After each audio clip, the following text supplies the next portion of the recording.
안녕하십니까. 이제 34번째 스토리텔링 강의를 시작하도록 하겠습니다. 오늘 강의는 스토리텔링 설교자의 자기 개발, 그 다음에 또 스토리텔링 설교를 할 때의 주의점, 이런 것들을 좀 더 세밀하게 살펴보도록 하겠습니다. 먼저 그걸 살펴보기 전에 우리 간단한 이야기 하나를 또 들려드리겠습니다. 오늘 이야기는 마틴 루터 킹 목사님의 이야기입니다. 인종차별, 철폐를 요구하시다가 암살당한 흑인 목사님이시고, 사실 미국에 있어서 굉장히 얼마나 중요한 인물인가를 알 수 있는 것 중에 하나가 바로 그분의 생일이 미국의 국가 공휴일이 되었다는 점, 굉장히 큰 일이라고 우리가 생각할 수 있죠. 그분은 1963년 8월 28일 워싱턴 링컨 기념관 광장에서 25만 명 정도가 모여있는 미국 군중들을 향해서 미국 역사에 남을 만한 그런 연설을 하게 되죠. 우리가 잘 알고 있는 나에게는 꿈이 있습니다. I have a dream이라는 유명한 연설입니다. 그 내용에 보면 나에게는 꿈이 있습니다. 언젠가 이 나라가 모든 인간은 평등하게 태어났다는 것을 자명한 진리로 받아들이고 그 진정한 의미를 신조로 살아가게 되는 날이 오리라는 꿈이 있습니다. 또 제 자녀들이 피부색이 아니라 인격에 따라 평가받는 그런 나라에 살게 되는 날이 오리라는 꿈입니다. I have dream이라는 걸 여러 번 반복하면서 자신의 이상, 꿈, 비전을 얘기했던 유명한 연설이죠. 이 연설이 지금까지도 미국 사람들에게, 아니 전 세계 사람들에게 엄청난 영향력을 끼치고 있습니다. 한 사람의 이런 비전과 꿈들이 영향을 미치는데, 하나님의 꿈, 하나님의 비전을 우리가 외친다면 얼마나 많은 사람에게 생명을 살리고 그들을 하나님의 나라로 인도하는 엄청난 일을 할 수 있겠는가라는 생각을 우리가 해보게 됩니다. 우리가 바라기는 우리가 성경 이야기 하나, 그 다음에 성경 이야기 설교 하나, 성경 이야기 성경 공부 하나, 이런 걸 통해서 정말 수많은 죽어가는 사람들이 하나님께 돌아오고 또 하나님을 믿게 되고 결국 구원을 받게 되는 그런 놀라운 일이 일어나기를 바라고, 우리에게 그런 비전, 그런 꿈이 있었으면 좋겠습니다. 자, 오늘은 이제 스토리텔링 설교를 준비하는 이 설교자가 자기 개발을 위해서 어떤 일을 해야 되는가를 한번 살펴보겠습니다. 첫 번째 우리가 생각할 수 있는 것은 선입관을 배제시킨 성경 읽기가 우리에게 있어야 된다는 것입니다. 에드윈 야마우치라는 사람이 성경을 부적처럼 보지 말라라는 말을 해서 굉장히 유명한데요. 행운의 부적 정도로 성경을 생각하지 말라는 것이죠. 성경을 이렇게 딱 펴가지고 눈에 들어오는 말씀을 가지고 그날 말씀이라고 생각한다든지, 중요한 일을 결정해야 할 때 성경을 딱 펴서 혹시 이 말씀이 주는 내용을 가지고 내가 뭘 결정해야 되는 거 아닌가라고 생각한다든지, 이런 것들은 상당히 우리에게 성경을 마치 부적처럼, 그런 무슨 신비한 무슨 요술책처럼 생각하는 그런 잘못된 태도일 것입니다. 성경은 굉장히 방대한 책이죠. 그리고 성경은 우리가 여기저기에서 여러 설교, 여러 이야기를 들어왔던 말씀이죠. 그래서 우리에게는 좋은 쪽이든 나쁜 쪽이든 성경 말씀에 대한 선입관을 갖게 됩니다. 그래서 우리가 큐티할 때, 또 하나님 말씀을 가지고 설교나 성경공부를 준비할 때 이 선입관에 사로잡히게 되면 말씀에서 더 깊은 진도를 나가지 못하는 그런 어려움을 겪게 됩니다. 우리가 익숙하기 때문에, 또 친숙하기 때문에, 또 먼저 이해한 게 있기 때문에 우리가 성경을 깊이 있게 이해하고 또 다른 방법으로, 다른 방향으로 이해하는데 방해를 받을 수 있다는 것이죠. 그래서 선입관을 배제시킨 성경 읽기가 생각보다 굉장히 어렵지만 중요합니다. 그래서 우리가 성경을 읽을 때 우리가 생각해야 할 것은 가급적이면 우리가 알았던 책들, 성경책들, 그래서 이것저것 줄을 쳐놨다든지 메모를 해놨다든지 어떤 뭐 그런 책보다는 깨끗한 성경책을 읽는 게 또 보는 것이 훨씬 도움이 될 것입니다. 두 번째로는 이 관상적, 묵상적으로 성경을 읽는 것입니다. 우리가 이 관상과 묵상을 구분하기도 하는데요. 제가 뭐 여기서 말하는 관상이라는 것은 묵상의 또 다른 이름으로 사용하고 있을 뿐입니다. 말씀을 재료로 우리가 깊이 생각하고 깊이 상상하는 것이죠. 어쩌면 관상이라는 것이 말씀이 아닌 속을 비우고 생각을 비우는 것으로 관상의 기본이 이루어진다면 우리의 묵상은 그것과는 거꾸로입니다. 속을 비우는 게 아니고 우리의 속을 말씀으로 채우는 걸 의미합니다. 그래서 말씀을 가지고 묵상하고 말씀을 통해서 묵상하고 말씀을 통해서 말씀을 가지고 묵상한다는 것은 우리가 기도하는 가운데 그 말씀의 하나하나를 생각하는 것을 의미합니다. 우리가 거룩한 독서라는 말을 사용하기도 하죠. 하나님의 말씀은 일반 책을 읽는 것과는 다른 방법으로 다른 태도로 읽어야 될 것입니다. 기도하는 가운데 깊은 묵상을 통해서 성령의 깨달음과 성령의 음성을 추구하는 마음으로 읽는 걸 얘기합니다. 그 다음에 이제 세 번째로 우리가 성경을 다양한 방법으로 또 다양한 본문으로 읽는 것도 참 중요합니다. 우리가 녹음한 걸 들을 수도 있고 우리 자신이 녹음한 걸 들을 수도 있고 그 다음에 또 버전을 바꿔가지고 우리가 한국말로도 보거나 들을 수도 있고 또 영어로도 할 수도 있고 만약에 원문을 아시는 분이라면 원문도 볼 수 있고 그래서 이 다양한 방법, 다양한 본문을 사용하게 되면 우리가 한 가지 본문, 한 가지 방법으로 읽는 데서는 찾지 못했던 놀라운 것들을 우리가 찾을 수 있습니다. 그 다음에 네 번째로는 상상력을 개발하라는 것입니다. 사실 이 상상력이야말로 설교자에게 있어서 또 말씀을 깊이 공부한 사람에 있어서 너무도 중요한 하나님의 선물이라고 볼 수 있습니다. 인간만이 상상할 수 있죠. 그래서 워렌 위어스비는 이런 말을 했죠. 힘있고 성공적인 설교를 하는 데 있어서 설교자가 의존해야 할 첫 번째 요소가 바로 상상력이다. 우리가 말씀의 바른 자세, 바른 태도, 또 바른 신앙을 가지고 말씀을 가지고 상상하는 것은 바른 행동입니다. 내 생각에 치우치고 세상적인 생각에 맞춰서 상상하는 건 위험하지만 말씀을 가지고 생각하고 말씀을 통해서 상상하는 것은 아주 바람직한 것입니다.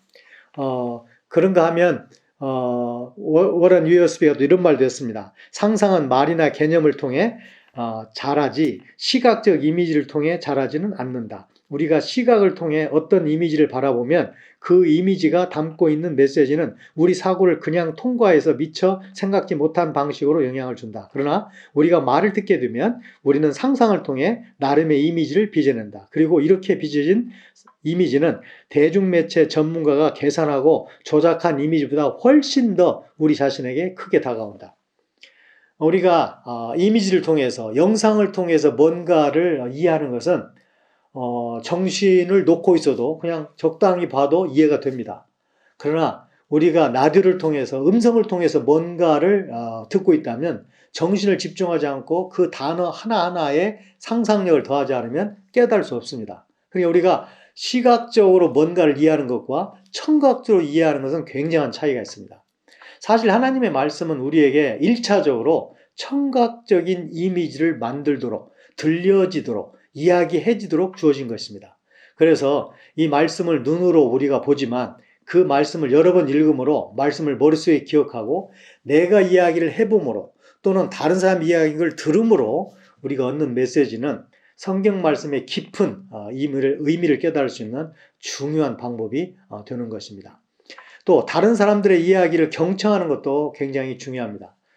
우리 설교자들에게 굉장히 약한 부분 중 하나가 남의 이야기는 길게 자세하게 집중해서 듣지 않고 우리 이야기를 많이 하고 우리 이야기를 먼저 시작하고 빨리 응답하는 그런 경향이 있는데 우리가 스토리텔링 방식의 설교를 준비하는 사람이라면 다른 사람 이야기를 경청하는 습관, 경청하는 태도를 계속 유지하는 것이 굉장히 중요합니다. 우리가 다른 사람의 말을 경청한다는 것은 그 사람의 의도까지, 그 사람이 느끼고 있는 감정까지 함께 느끼는 걸 의미합니다. 그럴 때 우리가 비로소 그에게 필요한 하나님의 말씀을 제대로 들려줄 수가 있죠. 그다음 6번째로는 이야기식 설교에 대한 오해를 해결할 필요가 있습니다. 어떤 분들은 이야기식 설교는 아이들에게 맞다. 대지 설교, 주제 설교, 강해 설교는 좋은 설교지만 이야기식 설교는 수준이 좀 낮은 설교다. 이렇게 생각한다거나 아니면 어쩐지 좀 옅은 메시지만을 전달하는 얘기라고 생각하기 쉬운데 그렇지 않습니다.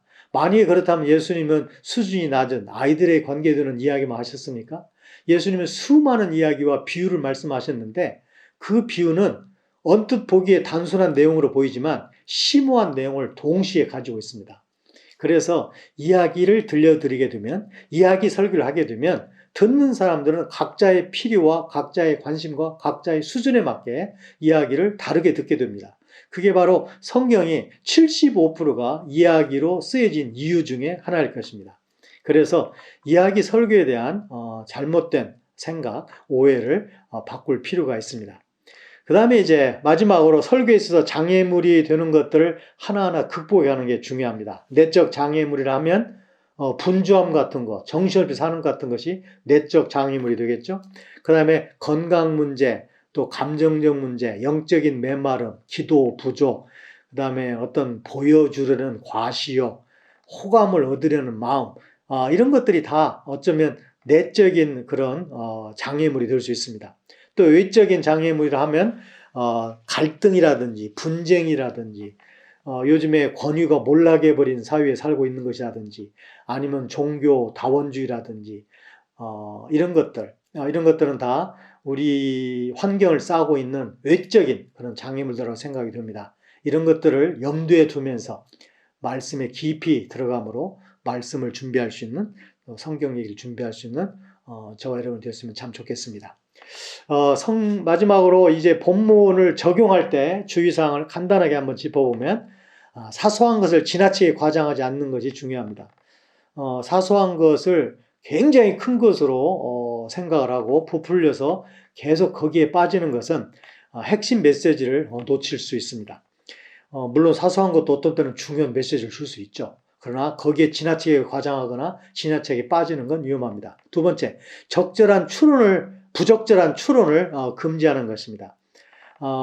우리가 어떤 때는 추론을 하기도 합니다. 이것은 바로 이러는 것을 말하는 게 아닐까요? 우리 그렇게 추론할 수 있죠. 그러나 적절하지 못한 추론하는 것은 굉장히 신중해야 됩니다. 왜냐하면 하나님의 말씀의 의도와 본래의 메시지를 흐트러 놓을 수 있기 때문에 그렇습니다. 세 번째는 행간 읽기로 무리한 교훈을 도출하지 말라는 것입니다.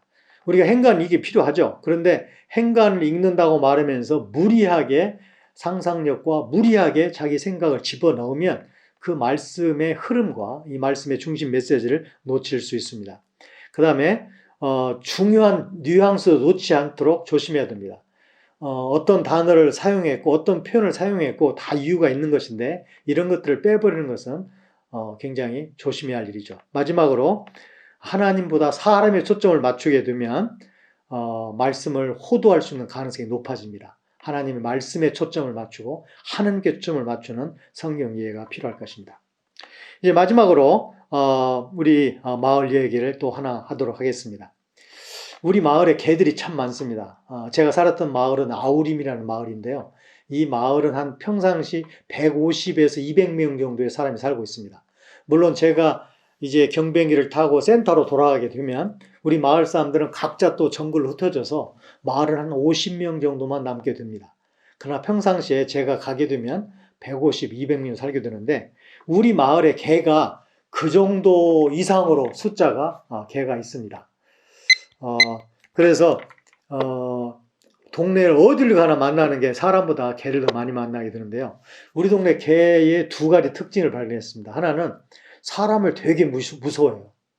이 조그마한 길에서 거기는 자전거도 없고 오토바이도 없고 자동차도 없으니까 길들이 다 사람길이죠.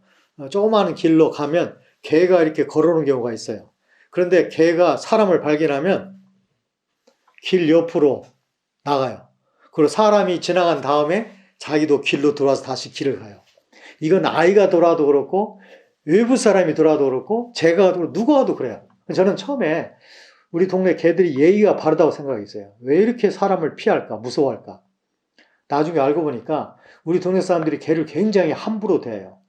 이 개들에게 먹이를 주지 않기 때문에 개들이 각자 알아서 먹이를 구해야 되는데 가끔 사람의 주식을 넘보는 경우가 있어요. 그러면 가차없이 칼을 쓰거나 활을 사용합니다. 그래서 중상을 입거나 죽는 경우도 간혹 일어나요. 사람에 달려들거나 사람에게 위협을 주면 그 개는 반드시 체벌을 받습니다.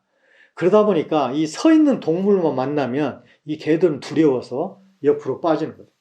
또 하나 우리 동네 개들의 특징이 있습니다. 짖지를 않아요. 우리가 보통 짖는 멍멍, 와우와우, 와우와우, 인도네시아 말로는 공공 그러는데 이게 짖는 개가 하나도 없어요. 오히려 우리 동네 개들은 우 여우처럼 울어요. 한 개가 울면 모두 따라서 동네가 합창을 하듯이 우리 그렇게 울어요. 왜 울지 않을까? 이 개들은 한 번도 어떻게 보면 개가 짖는 그런 짖는 개를 못 본 개들이 아닌가라고 생각이 돼요. 이 개들도 아마 세상에 바깥 세상에 데리고 나가면 짖지 않을까 생각을 하는데 하여튼 우리 동네 개들은 우리가 생각하는 대로 짖지 않습니다. 그래서 제가 짖지 못하는 개들 한번 생각해 보았어요. 짖지 못하는 개들. 어떻게 보면 인간이 개를 키우는 이유 중에 중요한 이유 중에 하나가 그 개의 짖음을 이용하기 위해서도 개를 키우는데 짖지 못한다. 그럼 본분을 다하지 못하는 것이죠. 우리 신앙인에 있어서도 이 개처럼 짖지 못하는 신자들이 있을까요? 어쩌면 하나님의 말씀을 하나님의 이야기를 남에게 들려줄 수 없는 사람, 들려줄 생각조차 하지 않는 사람, 계속해서 우리 기도 제목과 우리의 필요를 가지고 하나님께 징징대긴 하지만 그런 하나님의 말씀을 가지고 열심으로 짖고 열심으로 전하진 않는 사람, 그런 사람이 바로 우리 동네에 짖지 못하는 개와 비슷한 삶을 사는 건 아닐까라는 생각을 해보게 되었습니다. 이것으로 34번째 강의를 마치도록 하겠습니다.